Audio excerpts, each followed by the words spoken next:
What is good mga ka-champion, and welcome back to another video.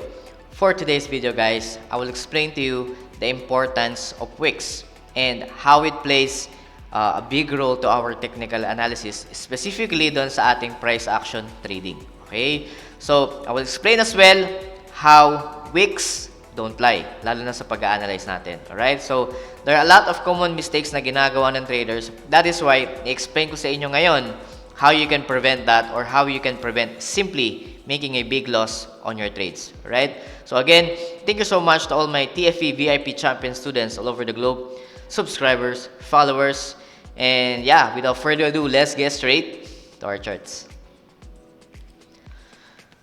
Alright, so again, okay, as explained, I will explain to you guys how you can prevent losses, okay, and understanding more on the importance of what we call as wicks. Okay? So, pinaka normaling ginagawa ng mga retail traders or even beginner traders, okay? Lalo na they have this mentality na they want to earn money as quick as possible. So, anong gagawin nila? They would choose a time frame, a lower time frame that they are comfortable of. So, ibig sabihin yan, normally dyan is 15 minutes, 5 minutes because they know, okay, they can see the charts, they can see the candlestick formations in matter of minutes, like 5 minutes. Okay, some goes crazy as low as 1 minute. So, let's say I'm a normal trader, beginner trader. Okay, normally I am on the 15 minutes time frame, 15-minute time frame. Okay, so anong gagawin ko? Normally, ang ginagawa ng mga yan is they will plot their support resistances. So, let's say meron tayo dito. Okay. So, we have this previous resistance become support, this and that. So, we can see that the market is currently in consolidation. Okay? And ano pang gagawin nila? They will incorporate, let's say, trend lines. So, at this point, they know what they want. Okay? Alam nila yung gusto nilang mangyari. Most probably, they want to have a breakout or even a move on the upside or on the downside. So, isa sa mga confirmation ng mga yan is, lalo na't nakababad sa lower time frame, is what we call as breakout. Okay? Tandaan nyo, I am on a 15-minute time frame, favorite time frame ng mga beginner or aspiring traders. Okay? So, one mistake, una, na mapapansin mo agad is, how come they're already at the lower time frame? Okay? Okay, let's assume na alam nila yung ginagawa nila, even nasa lower time frame agad. Okay? So, they want to see a breakout. Okay, that's what they want, for a sell or a bounce for a potential buy. So let's see what happens.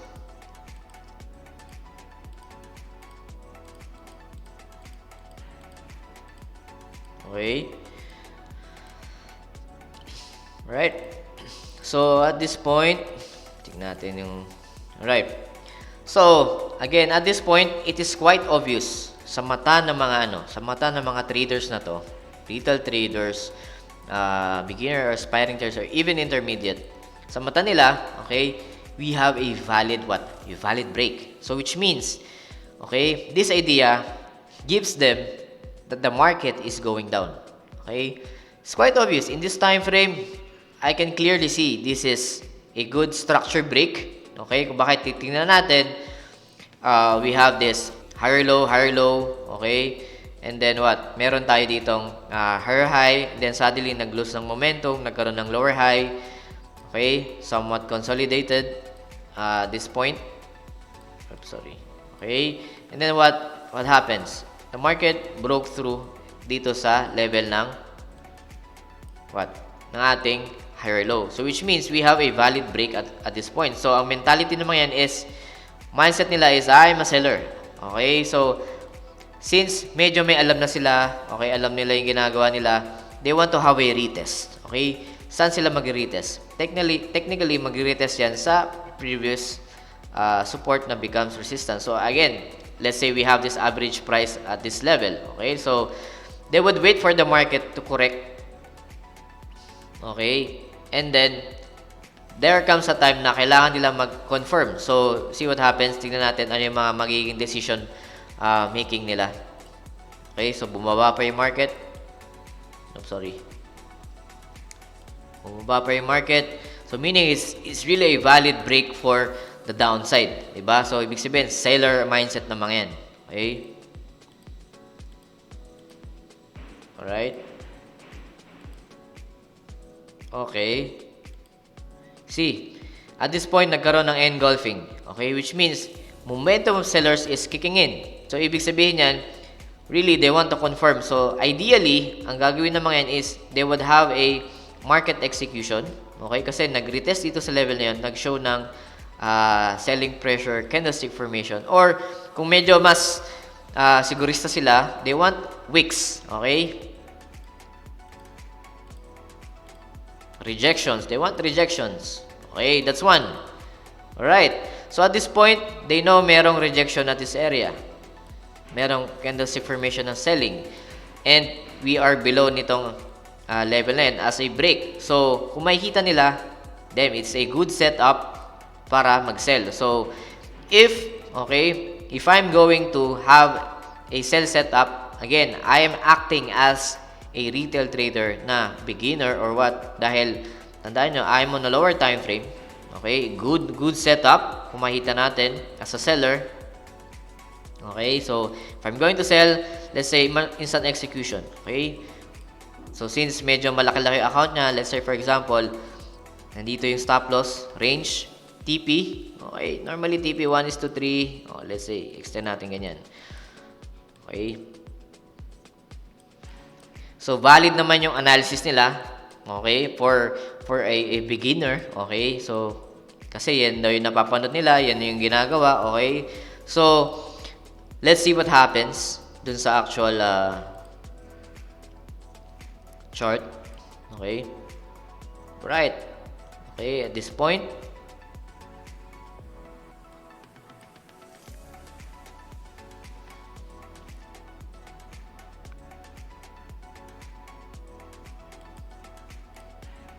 see? They got stopped out. Bakit? Ang tanong, bakit sila na-stop out? Okay, so if I were to continue yung chart, yung nangyari sa chart, tingnan natin yung overall na nangyari. Okay, fast forward ka na. Right? So kung makita nyo, tumaas pa ng tumaas yung yung market. Bakit? Bakit tumaas yung market at maganda naman ang setup, diba? So kung makita nyo, their analysis is valid considering nasa lower time frame. Okay? So, kung nakikita nila, this is a valid break sa lower time frame. Okay? Tandaan nyo. So, saan ngayon papasok yung importance ng wicks? Okay? That is why I always emphasize top-down analysis, guys. Never ever kayo mag-analyze sa isang time frame. Never ever kayong mag-analyze magsimula sa lower time frame. Why? Okay? So, yung nakikita nyo na yung nakikita nyo na break, which is valid in terms of structure, valid yan. Okay? Kasi kung ako magte-trade niya kung itong alam ko, like incorporating market structure, price action, support resistance levels, this and that, this is a good setup for sell. However, bakit ka natalo? Bakit kayo matatalo? And see, we got stopped out at this level. Even, medyo considerable naman yung ating stop loss. Okay? Even if ilagay mo nga dito, diba? Kung titignan nyo dito pa sa highest, I'll still be stopped out. Why is that? Okay? Anong relevance ng wicks doon sa analysis na to? Okay? Plus, may break and retest, concept. Okay? Ibig sabihin, hindi ako impulsively nag-sell. Bakit? Inintay ko yung correction or yung retracement. Nag-sell ako. Yan. So, ngayon ipapakita ko sa inyo anong error nyo. Okay? Normal traders na always analyzing on a lower time frame without incorporating top-down analysis. Wicks plays a big role if where is the momentum, whether up or down. So at this point, if you will see sa higher time frame, okay, let's say 4 hours.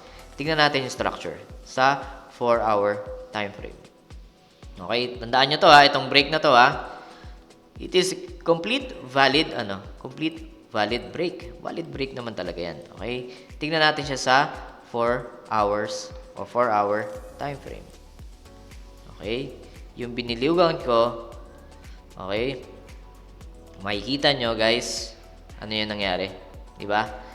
What does this says? Okay?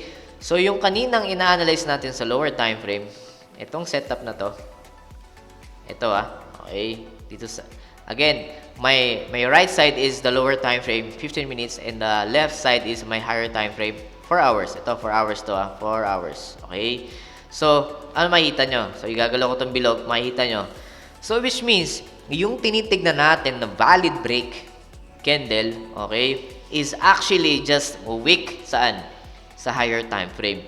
So, wicks don't lie, ika nga. So, the reason na hindi tayo dapat nag-analyze lang sa lower time frame is kasi we are being deceived by the chart itself or the market na market would go on our way. Tandaan nyo, valid break siya sa lower time frame. Kaya, maraming nagtatanong sa akin, Sir, bakit ako natalo? Okay, may break naman ako nung pagbaba ko sa lower time frame, may valid break yung setup. Okay, tandaan nyo guys, it is always a must.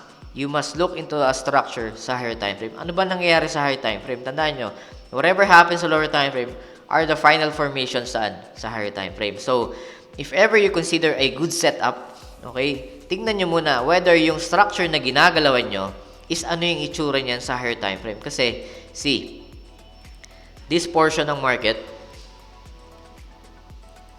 okay, is actually a wick. Anong ibig sabihin kapag mahaba yung wick sa ilalim? There's, what? Recovery ng mga buyers. May presence ng buyers. Kung makita nyo, although meron siyang sudden surge na pababa, okay, strong impulse move ng sellers, what happened? The buyers, what? Recovered. Plus, ano nakikita nyo? May mga formations ng bullish momentum. Plus, tandaan nyo, we don't always analyze agad sa lower time frame. Always make it a habit as a good trader, okay, disciplined trader, to analyze top down. I always emphasize this.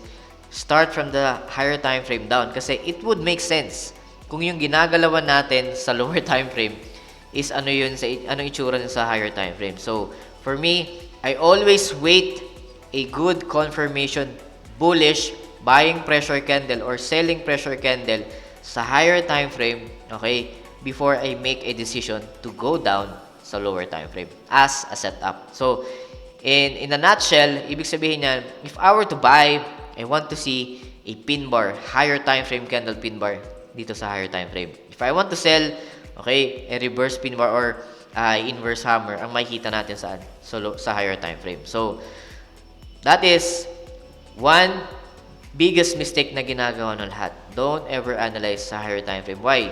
Wicks don't lie sa higher time frame. Whatever yung nangyayari sa higher time frame will be the momentum following on the next time. Ibig sabihin, kung daily yon, it will follow through.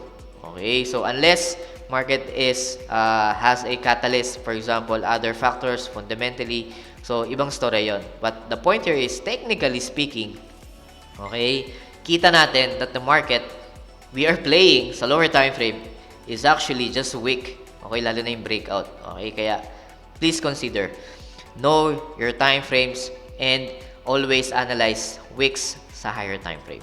Okay, so wicks don't lie. So kaya know your technicals, basic stuff. Alright, so again, that will be it for today. I hope it makes sense, lalo na sa mga nakababad lagi sa 5 minutes, 1 minute, 15 minutes. Okay, please consider analyzing on a higher time frame and analyze anong sinasabi ng wicks. Interpret them in such a way na yung momentum ba niya is pataas or pababa. Okay, so we all know the basics. Okay, I have shared some basic stuff, lalo na sa pagbabasa ng candlestick. Use it para magkaroon kayo ng edge as you go on dun sa journey nyo as a trader. Alright, so again, that will be it for today. Thank you so much to all my subscribers, followers, and my VIP champion students all over the globe. So that will be it, and God bless you on the next videos. Bye-bye. Oh, I just want to inform and announce that our TFE VIP champion student private Discord community is already up. And yeah, here we have several channels wherein we share our technical trading ideas among each other. And of course, we also have our weekly trade ideas para sa ating mga weekly forecast para sa mga currency pairs and some announcement section. And of course, since tayo ay global, of course, we have other students as well na galing sa mga ibang bansa overseas. So, we introduce ourselves and introduce kung saan tayo galing, sa bansa tayo ngayon, OFW man o hindi. But nevertheless, this is a healthy community para mag-share ng mga trading ideas para sa inyo guys. And hopefully, I will be putting up a server publicly para sa mga baguhan naman and those mga followers and subscribers natin. Alright? So, yeah, this is just a minor announcement and hopefully guys, you can join us and make this community grow lalo na sa ating mga estudyante nag-aaral. Alright guys, so mga baguhan pa lang. But nevertheless, everyone here wants to learn, wants to make profit from the market, but as much as possible, we're all equal in the eyes of the market. Alright guys, so that would be it. So yun lang, and thank you very much. Right?